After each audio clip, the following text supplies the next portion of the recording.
Welcome to Win with lifestyle entrepreneurs Josh Williams and Justin Knoll.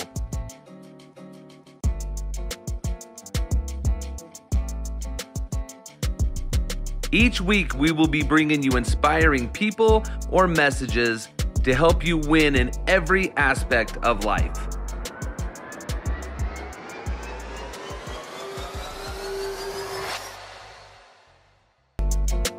That is why we kicked in 2019 with Reggie Rivers right there. Get a little serenaded the first thing in the morning, got it going. Those are the things we got to do right there. Love it. Hey, Love it. 2019, welcome to Smack Talk, our very first episode of the new year. You guys, we wanted to do something big. We wanted to have fun with this. We wanted to make sure we got everybody involved. And there was no one better for us to even think about than bringing you on, Reggie. So, so appreciative of you coming out and hanging out with us. Listen, I talked to my mom this morning and she agrees with you. I know she does. I know she does. She'll be on watching. Yeah, She'll be on watching.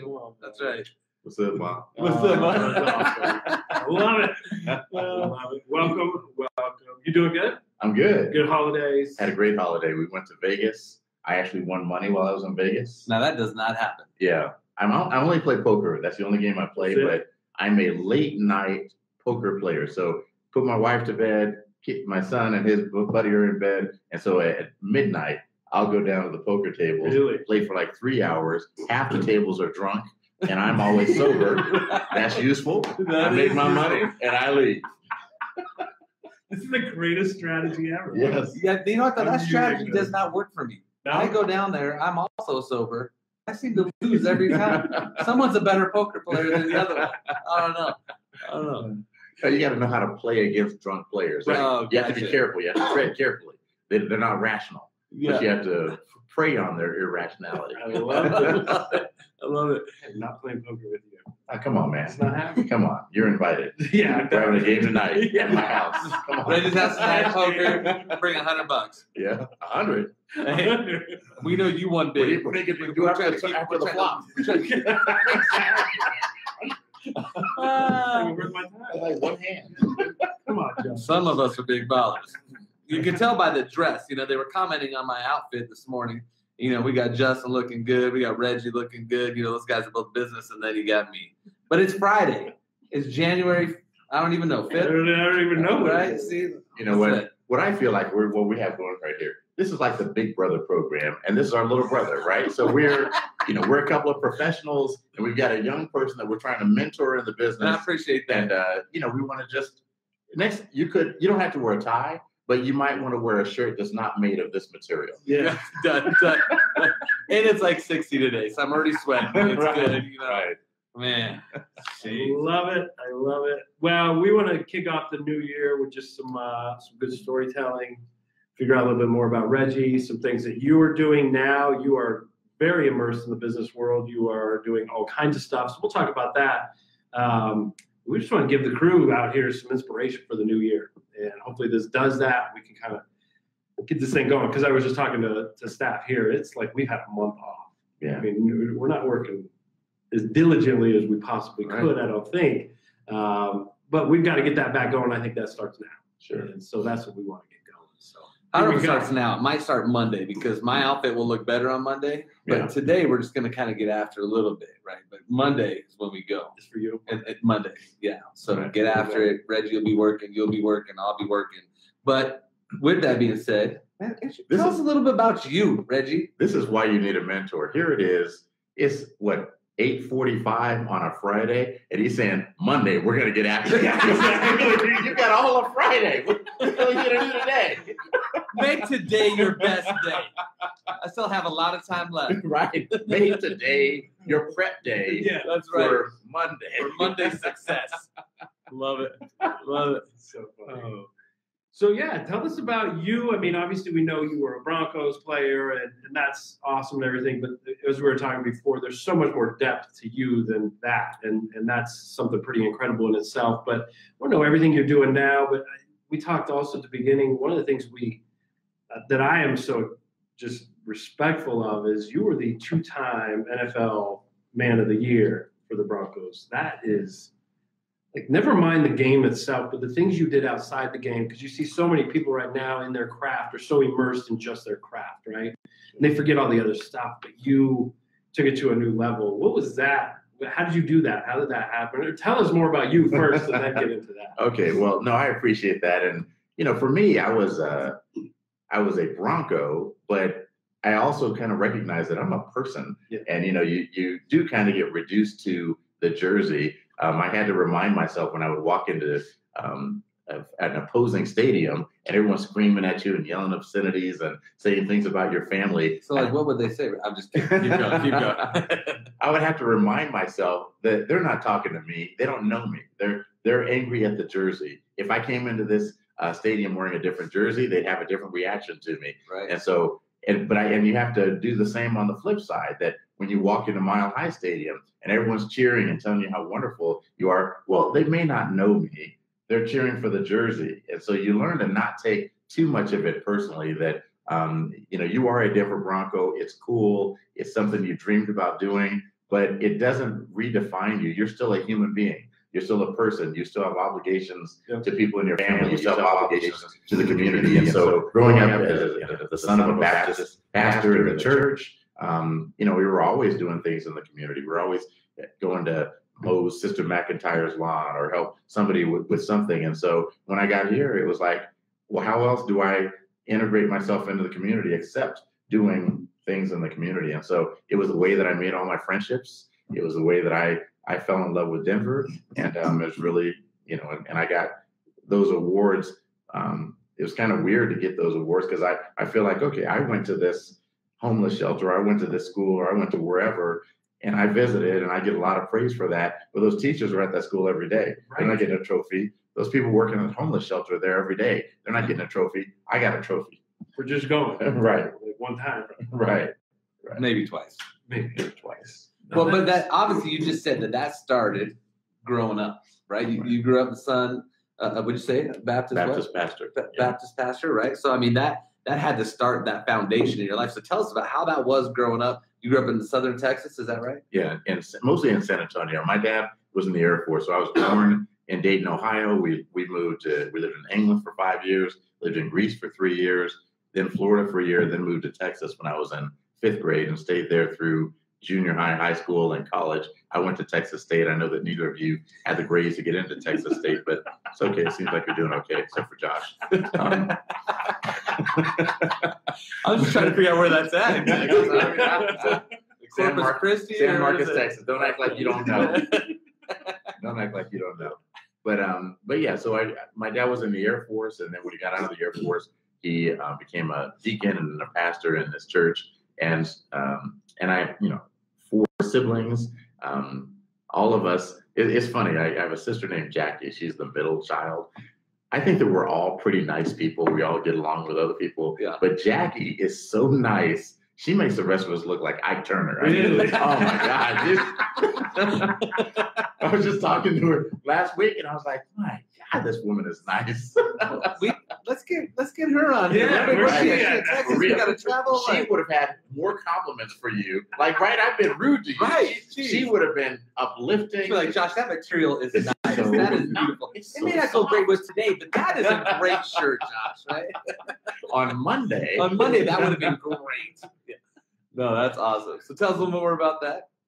Went to high school down there. I never thought I was going to be in the NFL when I was a kid. It was not like I was in 5th grade thinking, yeah. Well, that's not true. When I was in 5th grade, I probably did think I was going to be in the NFL, like every 5th grader. But, then I'm pretty realistic. So I was in high school. I went to a 2A high school down in Texas, 239 students in our whole school. Wow. I played football, basketball, and ran track. I was on the yearbook. I wrote for the school newspaper. I just, a small school, you got to do everything. I never thought I was going to go to college or play in the NFL. My senior year in high school, I had a pretty good year. Had 2 schools recruit me. They both offered me full scholarships. I went to Southwest Texas State, which has been renamed as Texas State University. Every time they're about to lose accreditation, they change their name. Just take the directions out. Yeah. I love it. Just take the geographics out. Right. I don't need to know where we are. But and so then went to college at Texas State, and there I just thought I was the first person in my family to go to college, and I was just felt blessed to be there and to have the opportunity to have this scholarship. And my senior year, I had a good senior year. I had one NFL scout that came and said, hey, if you keep this up, you might have a chance to play at the next. And honestly, at 22 was the first time that I realistically thought I could play in the NFL. And so then I didn't get drafted, but I signed as a free agent with the Broncos in 1991, came up, made the team, and played for 6 years. And I was as shocked as anybody. And here we are. Yeah.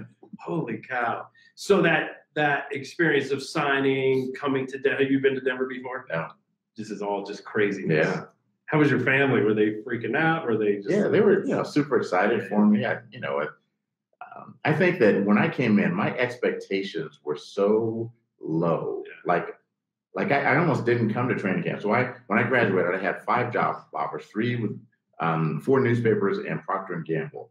And so I was going to take the Procter & Gamble job. Really? And so then the Broncos invited me to training camp, and I was like, well, I've got a job. I'm not going to make an NFL roster. And so the guy who was recruiting me, Dennis Colvin, I'll never forget him. He had played 4 years in the Canadian League. And so, speaking of Canada, or over there, sorry, nobody on camera can see this young lady, but she's from Calgary. And so I just gave a little shout out. I was like, yeah, get it, Canada in the house. Oh, Canada. That's all I have. But so he had played 4 years in the Canadian League, and so he said, Reggie, you got invited to an NFL training camp. You have to go. Yeah. We're Procter & Gamble. We're still going to be here in August if you don't make the team, and your offer will still be good. And so I went to training camp. They paid me $10,000 to as a signing bonus, and I thought, this is awesome. Made it. Got the most amazing summer of my life. I'm going to get $10,000. I'll get cut, and I'll go work for Procter & Gamble. And so I was so relaxed that I made the team. Wow. What was that like? So going through that process, because we see the locker room where they hang the tag on your locker and say, come see us. We got to bring your book, bring the playbook. So you probably saw a lot of your peers going through that. Every day was probably just a struggle. We watch, Hard Knocks on TV and see how that works. What was that like? What was the emotional roller coaster? It can be an emotional roller coaster. But if it does become an emotional roller coaster for you, you won't be long in the NFL. And so you really learn to detach yourself from that reality. It's like, yeah, I can be cut at any time, but listen, I'm young. Yep. At the time I was unmarried. I'm making a good living by every standard. And so, yeah, if I lose my job, how much of a tragedy is it? Yeah, really? right. I mean, this guy over here is working a coal mine who's got 4 kids. If he loses his job, and so when you put it in perspective, it's like, okay, I love doing this. I'm going to fight. And it's difficult. I'm getting pushed to my limit all the time, which I loved. I missed that when I left football. It was hard to find what's going to push me to my limit. Yeah. Because it is so much of you get to choose. On a Friday, you can say, well, I don't know. Do I want to work today or do I not? When I was in the NFL, it wasn't my choice. It was like, yeah, I'm working today and I'm practicing against these other professional athletes. And if I'm not at my absolute best, I'm not the kind of guy who can have a bad season and have my NFL career survive. I was like, I've got 1 bad practice, maybe 2 in a row. Yeah. And I could be out of the NFL. Yeah. Oh, that is pressure, man. Yeah. So it makes all this look easy. Yeah, right. It's just simple. Right. He's all, I'll go like it was nothing today. Right? I made 6 seasons of knowing I had to have a good practice every other day. Right? Was it 6 seasons? 6 seasons, yeah. But now I can fumble as much as I want to. Yeah, right. Exactly. Fumble the ball. That's all we do is fumble. That's it. Non-stop. So, all right. So you were in the NFL for 6 years. You did that, made some amazing connections, some great friends I know, and all that was great. But then it ends, right? And you've got to decide and figure out what is next. So I'm more interested in that transition because I know the Reggie today. I didn't know Reggie then. I know you not well, but well enough to know the depth of you and how many things you have your hands in and everything that you do and how you attack the day. What was that transition like going from high-level professional athlete to, I got a whole new thing? And you didn't have maybe the pressure that some others had, but what was that like? What changed for you? I think that it was a big transition, but it was maybe not as dramatic as it is for some other players because I think I was always preparing for it. I always knew that I am an undrafted free agent. I didn't think I was going to make it my first year, so I had a backup plan. My first year, when I get cut, I'm going to go take this Procter & Gamble job. Well, then my second year, I go to training camp, and I had to think about, well, what am I going to do this fall if I don't make the team? And just having that thought of what am I going to do caused me to not put all my eggs in the one basket, even though I was working as hard as I possibly could at being an NFL player. I was also doing things with, I was doing talk radio part-time. I was doing TV part-time. I was writing a newspaper column part-time. And so when I got cut by the Broncos, 2 weeks later, I was working for KOA Radio.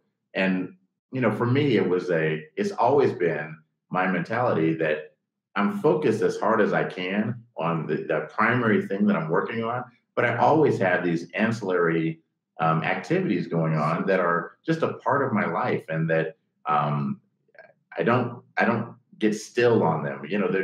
They're just continuing to develop and develop and develop, because I never know where my next opportunity is going to come up. So I try not to have too much tunnel vision of just saying this is the only thing that I'm doing. Which is absolutely incredible, right? To have that mindset. There's a lot of people who can't focus on what they actually need to do to be successful. You're not only focused on that, but all the other things that you have surrounded that are developing. I mean, I've known Reggie for a little bit over a year now.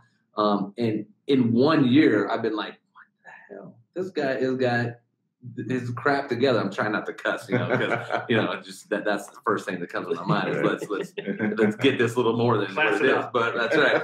But it is so, like Reggie, it's so impressive to watch you go through every single day that I've been a part of in your life, to watch the things that you've developed, to see the business that you've developed. You guys, if you ever need somebody to do auctioning, that's like it's amazing how well your company does those things. So to see what you put together in the NFL, which is just the complete effort and dedication to be successful, and then to watch how well you've done it afterwards, it's phenomenal, man. Like, it is so cool to see that. But how do you balance that on a daily, right? Because these people, not these people out here watching, but some people, you people watching. You always want to say you people. Right. As much as you can. You people, right. And you know what my wife loves when I'm talking to her? She loves when I leave off a sentence with woman. She loves that. I mean, whatever comes after that is gravy. She just tips for marriage success. Take notes now. Myself, Reggie, would like to know how you balance every day. You've got all the different stuff going on, your main gig, all the other things on the side of that. How do you manage that through a day? How do you keep the focus? How do you know where you want to go, and how do you have that schedule? And prepare, yeah.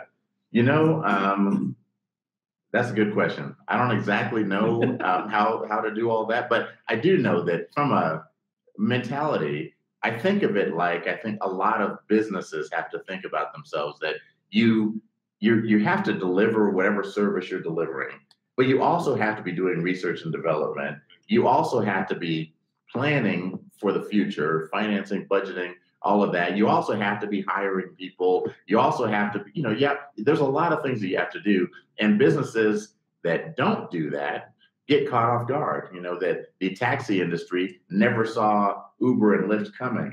The hotel industry never saw Airbnb coming. The music industry never saw iPod coming. All of these companies that they didn't have enough awareness to say, you know what, we can't have tunnel vision and just say the way that we're doing it right now is the way that it's always going to be done.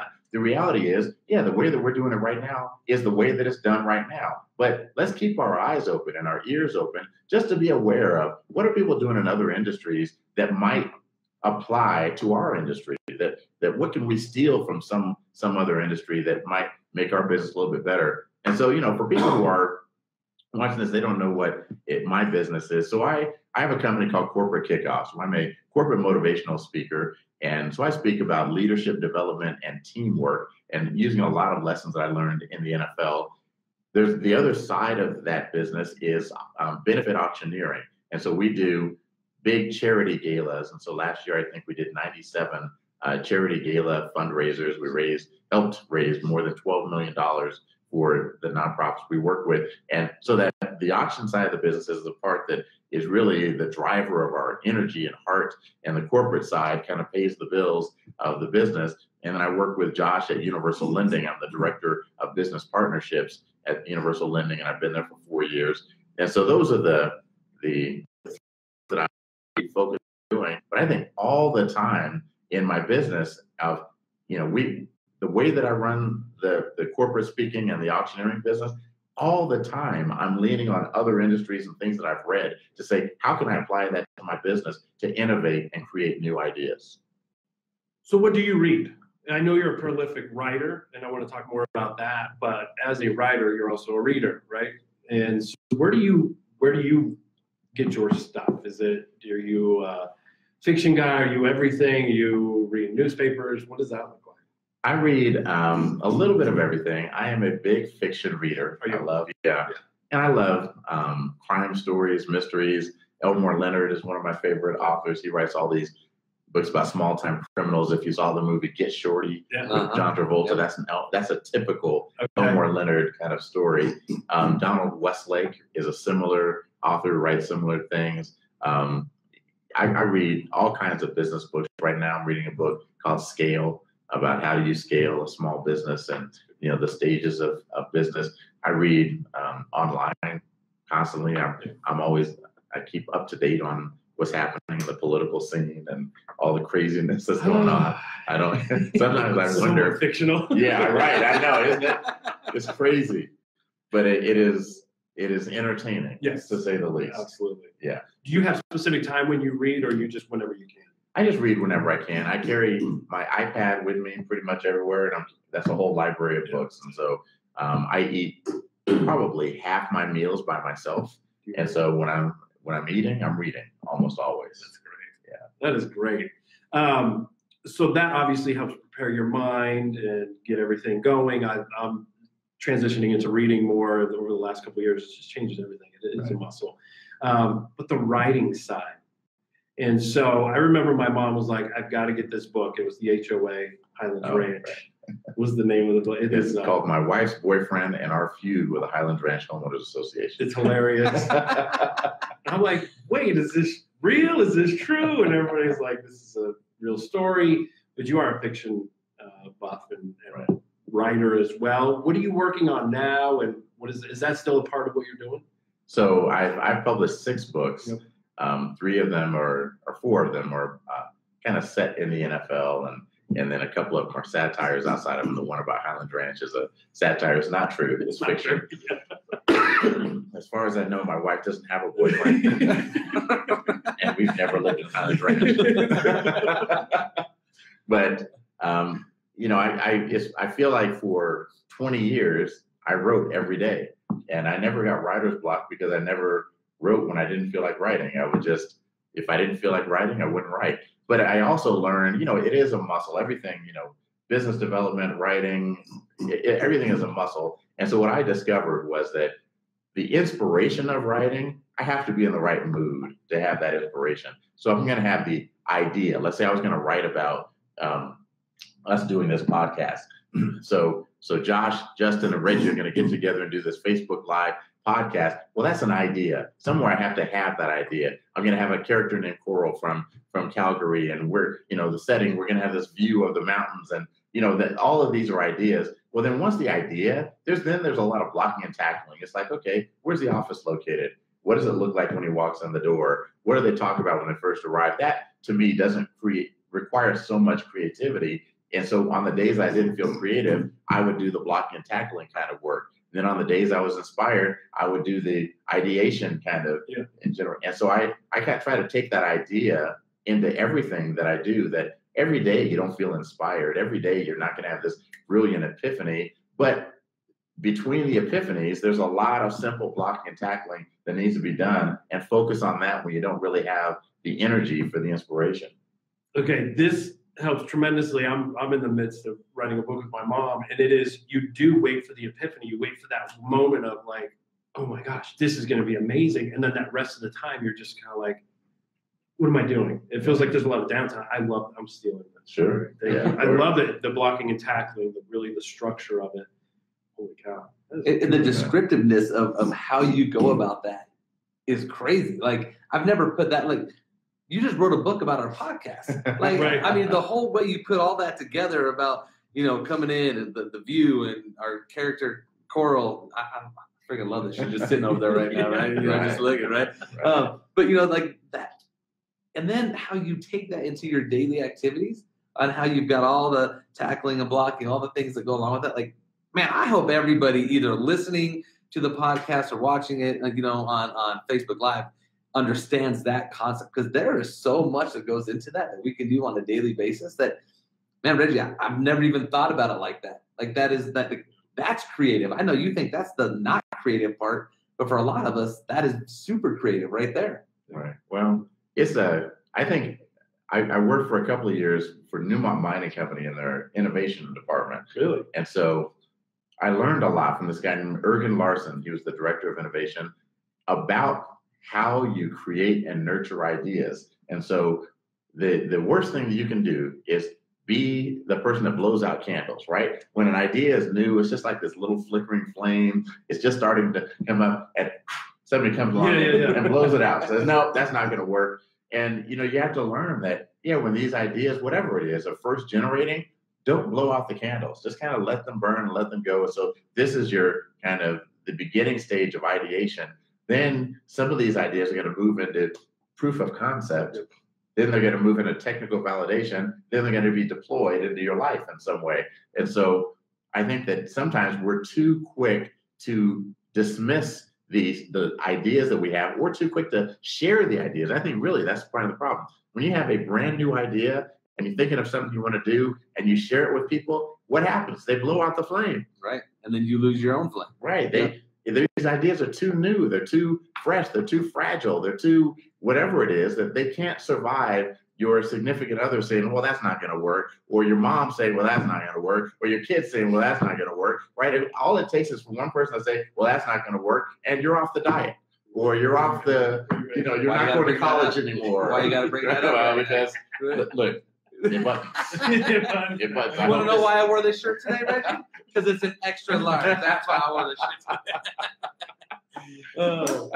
That's good. No, but that makes total sense. Yeah. I mean, you got to kind of let it, grow a little bit. Let that flame get a little bigger. Love fan the flame, right? I mean, that's the next part, is just bringing back more energy into it. Right. Yeah. And to kind of have a process in your mind about, here's what I want to do. Okay. How do I do it? Yeah. A long time ago, I learned the difference between goals and behaviors. Goals are everything that you want to achieve. Behaviors are how you achieve them. So my goal is to lose weight, right? So I say I want to lose 30 pounds. Okay, great. That's a goal. Yeah. I haven't lost it yet. I'm waiting. I haven't lost it yet. Where are we going for lunch? Yeah, right. And so to have the goal, great. You have a goal. Good. Now ignore your goal and figure out what are the behaviors that are going to get you there. Behaviors are very short term. Here's a behavior. Everyone raise a hand, please. All right, that's a behavior. It's something you alone can do. It doesn't require anyone else. You can do it in a moment. Everyone lose 5 pounds. Right? That's a goal. Goals are outside of your immediate control. You don't control your goals. You have influence over your goals. Yeah, I have influence over my weight. I control what I eat, what I drink, how much exercise I do, what I think about the weight that I am, but I don't actually control my weight. And I think we stumble a lot because we think we control things that we don't control. You want to be the best realtor in the state. Well, that means you've got to have buyers, you've got to have sellers, you've got to have this team behind you, all things that you don't control. So what do you control? You have to dial back and figure out, my behaviors are the things that I have absolute control over. I'm going to focus on that. You want to be the greatest dad on the planet. Great. That requires kids who have their own brains and who have their own muscles and have their own impulses. You don't control your kids. You have influence over your kids. And so when you start to recognize that the difference between what you control and what you don't control, you can start to become a lot more effective because you focus your effort on the things that are in your control. So when you do your goal planning, since we're at the beginning of the year, right? Hopefully a lot of people have done that. I know that a lot of people I've talked to lately are actually in the process of doing that, right? A little behind the Right. We just talked about raising our hand, getting after those things a little bit, right? But how do you take those things into your goal planning? Like, how do you look at all of those and say, yeah, okay, I'm going to lose some weight, but these is what I'm going to do. I mean, do you do that in business? You do that in personal life? Do you do that in all the goals that you plan? Yeah, I do it in everything because I don't know any other way to achieve the goals that you want to have. I remember when I was in the NFL, my goal was to make the team. Watching the draft, they just drafted 2 running backs. Like, what do you need them for? You got me. Yeah. Right? Right. I don't have control over that. They just signed 2 running backs in free agency. I don't have control over that. So it's like, what do I have control over? I can work out. I can eat well. I can sleep well. I can have my mind be in the right place. I can study my playbook. I'm going to focus on what I control, and the rest is outside of my control. I don't even need to worry about it. What's the point of worrying about something that I have zero control over? I know that I can adapt to it. Like, maybe it'll snow tomorrow. Do I need to worry that it's going to snow tomorrow? I don't have control over that. Well, I've got clothes that I can put on. I've got a shovel. So as long as I know that I can handle whatever comes up, I can push that off my plate as something to worry about. Focus on what I can control. I love that, man. So, like, I'm just goosebumps, right? I don't know if you guys are feeling this, but there's so much clarity that I'm getting right now. But I guess I have a question for you, and that is, you're so good at setting goals. You're so good at articulating where you want to go and bringing people with you. I've worked on a couple of projects with you, and it is constant. You are very clear, and we preach that all the time. Clarity is power. And I think in today's NFL, that's one thing that resonates with the players is clarity, knowing exactly what they do, what's happening, how their job affects the rest of the team, all that stuff. Did you ever think about coaching? Did you ever think about staying in the game, or was it just like, I'm out? And because I see some parallels between how you live and do your life and what makes a successful coach. Is that ever on the table? Yeah, no, I think that I would have loved to be an NFL coach. And certainly that was on my mind while I was playing. I love the game. I love teaching. I love developing talent.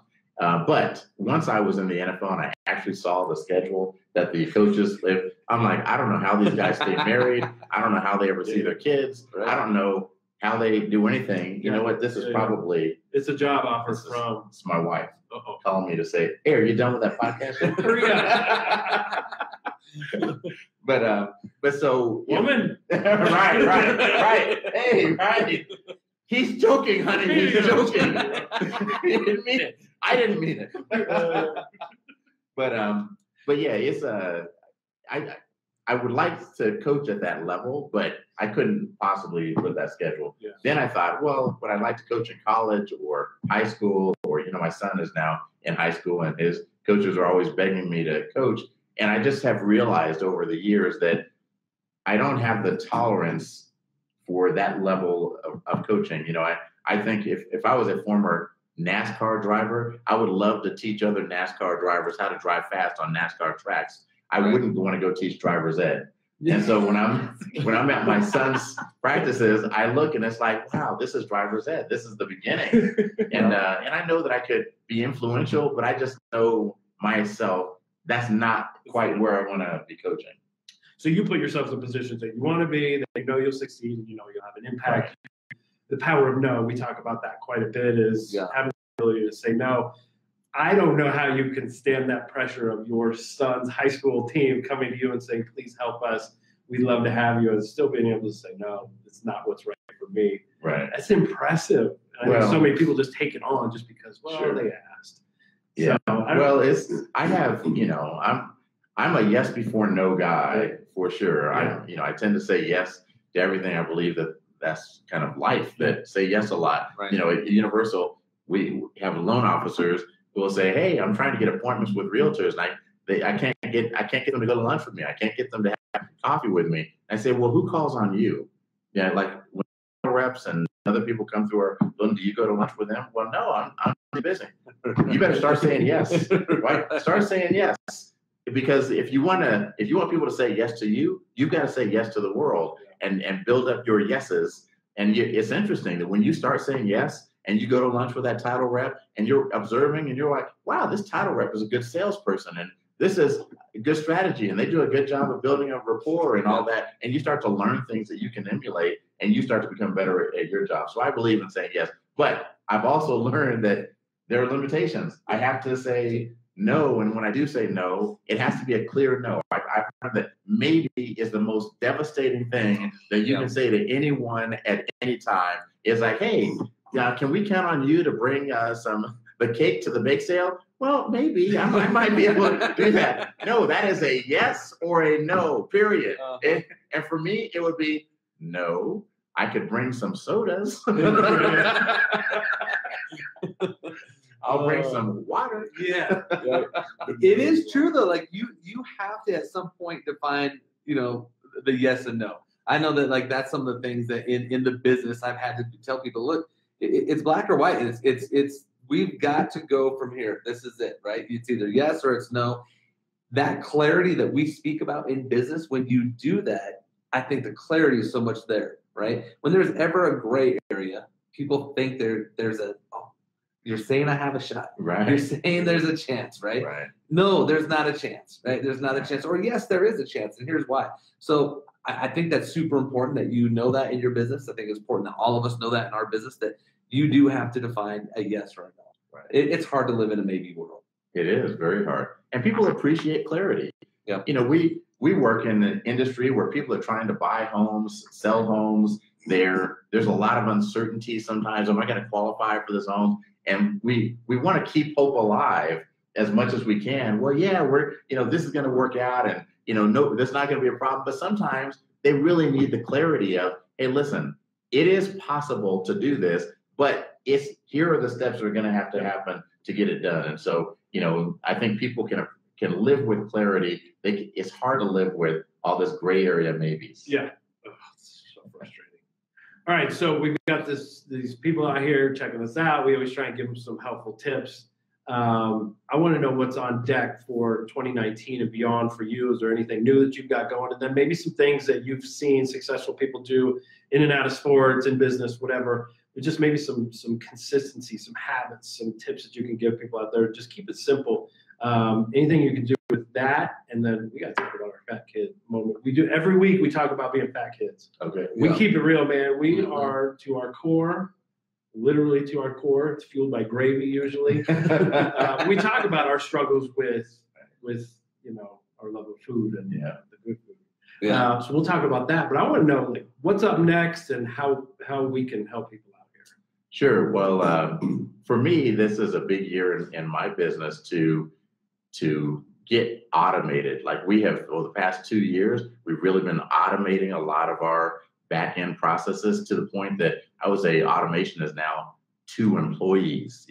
We haven't let anyone go, but we haven't had to hire more people because of this automation. And so we're taking another big step into that this year, all the back end operations of our business. And so that's really what I'm working on. But as far as advice goes, I think that the really thinking about your behaviors, and I think of it as what can you do today, tomorrow, and this week?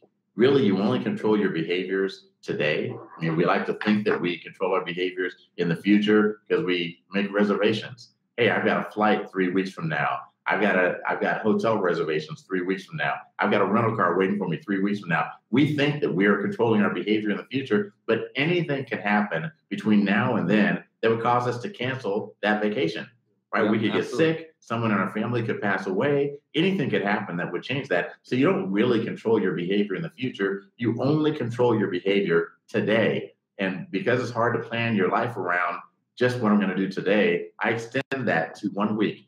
If it's something that you're going to do and it's more than a week away, there's no point in even that's not on your plate for right now. It's what can you do today, tomorrow, and this week that's going to move you incrementally closer to your goal. One example, I've always in my adult life, or at least since I was about 14 or 15, understood that I control myself and I don't control anybody else. Well, when my son was born, all of a sudden I thought I control him and I control me.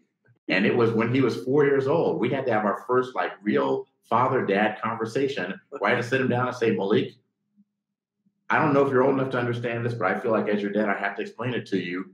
Your school has a 3 bites policy. and he's sitting there like, And I'm like, And you've bitten 2 kids. Yep, I have. If you bite one more kid, you're going to get kicked out of the school. Okay. And I realized at that moment, I do not control this other human being. I have influence over him. I control my reaction to him. I control rewards. I control consequences. I control my consistency. I control my availability. I control a lot of things that are very influential to him, but I don't control him. If his brain tells his kids in front of him in line, in the lunch line, that bite is going to happen. All I can do is show up like the police, put police tape around it, conduct some interviews, and find out what the heck happened. But I think children will teach you faster than anything. You don't control other human beings. You only influence them. And once you realize that, you can start focusing on how do I influence these people to move in the direction that I want them to do. And you can only influence them through positive reinforcement, negative reinforcement, and I think praise works about 10 times better than criticism in general. Wow, I'm scribbling notes over here, which I'm usually writing things down about questions, and now I'm like, oh my gosh. I'm just glad it's recorded because I will probably listen to this at least 20 times, and I'll be like, okay, yeah, I missed that the first time. Okay, missed that, yes.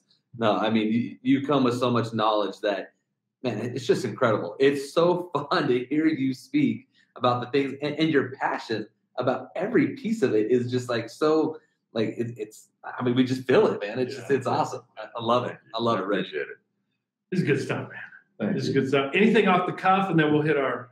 Do we want to do fat kid stuff? Let's go, fat kids. Let's go, fat kid. Kid. So here's what we do, Reggie. Hey. Like I said, we keep it real. We got Fat Albert. We just, we just honestly talk about it. So it's that one moment of the week where you're just like, what the hell? Or it could be several moments of the week.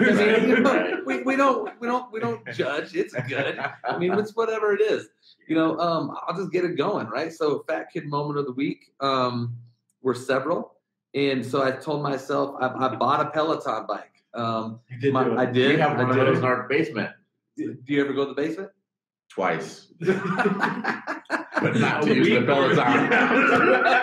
And to check the fuse box. Something was wrong. Something was wrong. Someone turned on the Peloton and it wasn't used to it to trigger something. So I bought a Peloton bike. So I figured it gets delivered on Tuesday. Kind of like I'm getting ready for Monday.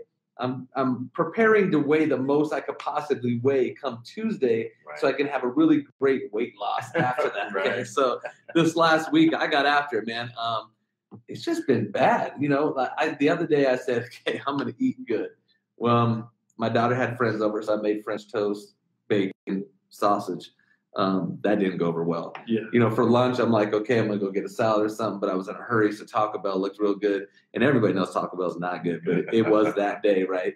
And then, that night, I'm like, I'm going to eat good. Well, my wife made a big dinner, and I threw down. I mean, that's how it has been all week for me. Well, then I got some cookies. It's been a consistent fat kid week for me. Right. But here's the reason I share that is because on Tuesday I get my Peloton bike, and it's about ready to get real, right? I've never actually rode a bike. I have no idea what to entail. All I know is that I need to callus up my butt because that's going to hurt a little bit. Yeah. And he's still sweating. I'm riding my Peloton right now. Only at work. Yeah, so I had a fat kid week. Let's put it that way. Yeah. Fat kid week. Mine was New Year's. I think the thing that keeps coming up for me is I took a year off from drinking caffeine and alcohol and felt amazing. It was wonderful. And I don't drink a lot now, but there's those social gatherings, right? I get around my core group of friends and all of a sudden we're drinking this and that and I'm, feeling it. I'm like, oh boy. And you just forget how much sugar and how much crap is in that stuff. And it's just been this whole week has been drinking.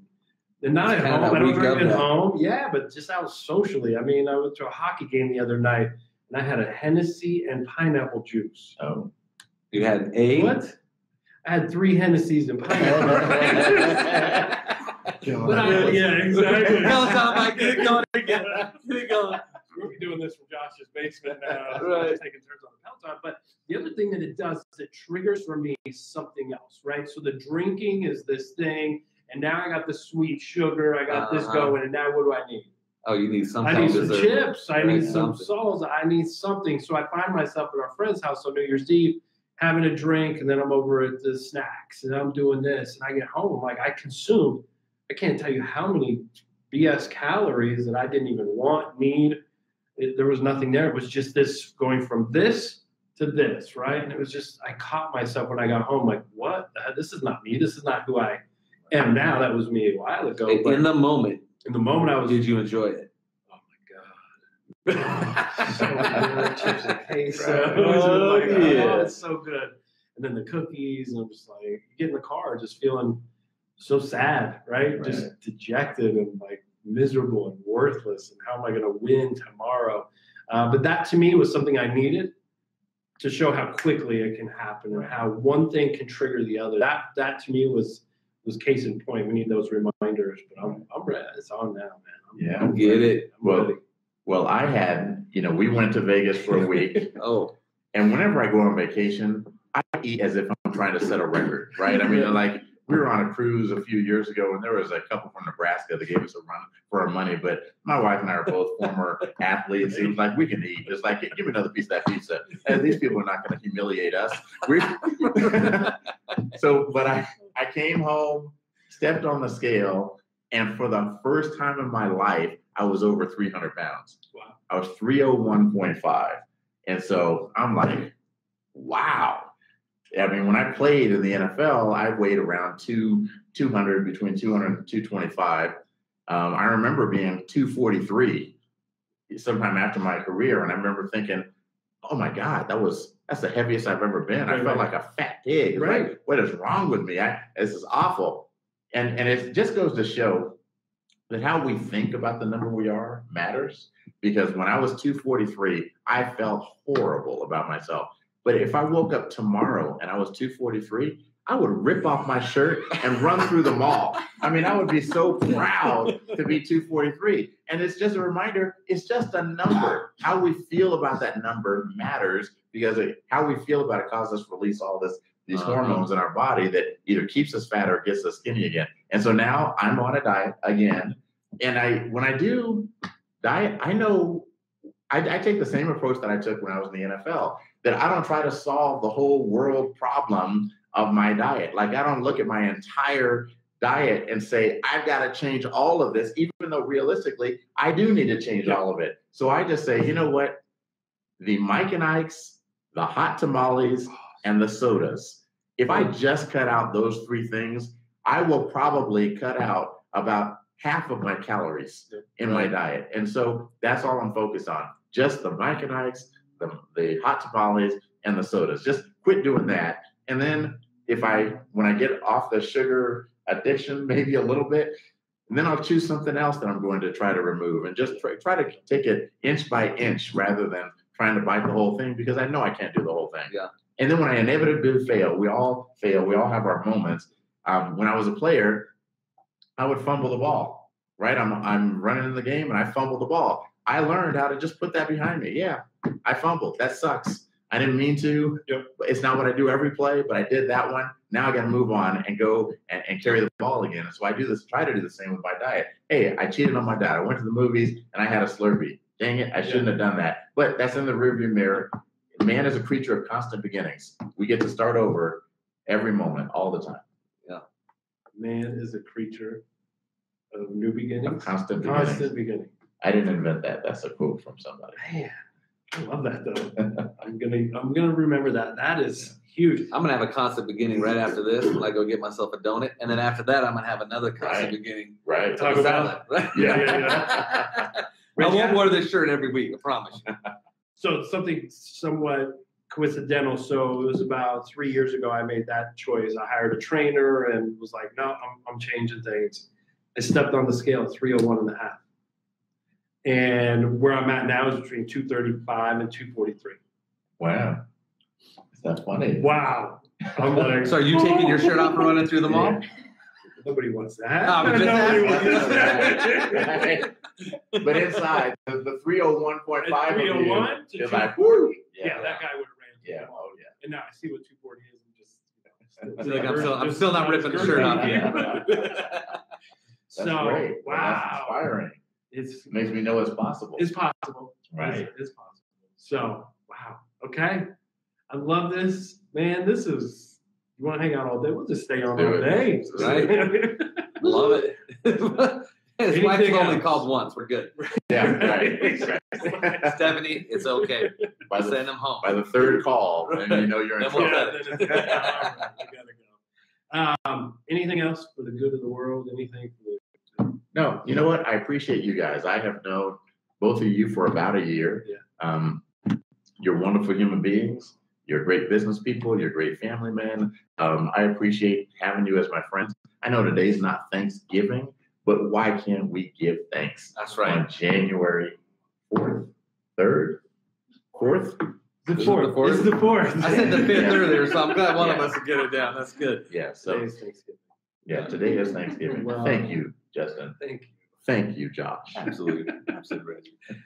Well, I don't know how we're going to finish and get this going next week, but whoever's following us, woo, got some big shoes to fill. Huge. Literally. Huge. You know who we got next week? Let's just throw it out there. Dale Sitta. Universal Landing Gym. Hey, that guy's done a ton of marathons. He does the Ironman stuff. It's crazy. We all talk about trying to be fit. He is fit. He actually is. I know. You're going to say, hey, Dale, tell us about your fat boy moment. He's like, I had some broccoli. I put some butter on it, and it was delicious. Yeah, right. Oh, you know what? All of you, if you do watch Dale, so what I love about Dale talks with, he uses a lot of body language to communicate what he's trying to say. And so when he really gets going, the word count goes down and the body language goes up. So it'll be like, so I mean, like we're and we've got, when you got something like this, so what I'm saying is that, you know, it's broadcast out to, you know, however many are, and so, you know, it's just, this thing is happening. So we are going to have to put some charades together for the people listening to the actual podcast. Right. And people watching Facebook Live will be like, oh, I get it. I get it, right. Yeah, we'll let everybody else know. That is awesome. Oh, Dale is my favorite person to make fun of in the world. And Dale, if you're watching this now, I cannot wait to watch you next week. I will be laughing hysterically. No, he's a good guy. Great guy. Great guy. Well, man, thank you so much for coming out. You guys, thanks for plugging in. Once again, record number of people watching. I can't wait to get it actually posted out there so people can plug in and listen to it. I'm going to listen to it several times because you just bring so much to the table that we can learn from, implement into our lives, and just be better people because we get to learn from you, man. So thank you. Well, thank you. I appreciate you guys having me. Will you come back? Yes, of course. All right. Let's do it. All right. Thank you, guys. Go win the day. Talk smack to your friends. Oh, yeah. Keeps the world moving. And we will friends. see. We're on next Thursday. Next Thursday. That's Thursday. Want to freestyle it out? Oh, you doing this on Thursdays? Next week. Oh. We switch it up a little bit, Reggie. You know. Would you rather have a Thursday? No. I think it's fine, you know? Friday now. It's Thursday again. We're gonna win the day again. I don't know why he is bobbing his head. I love it. Love you guys.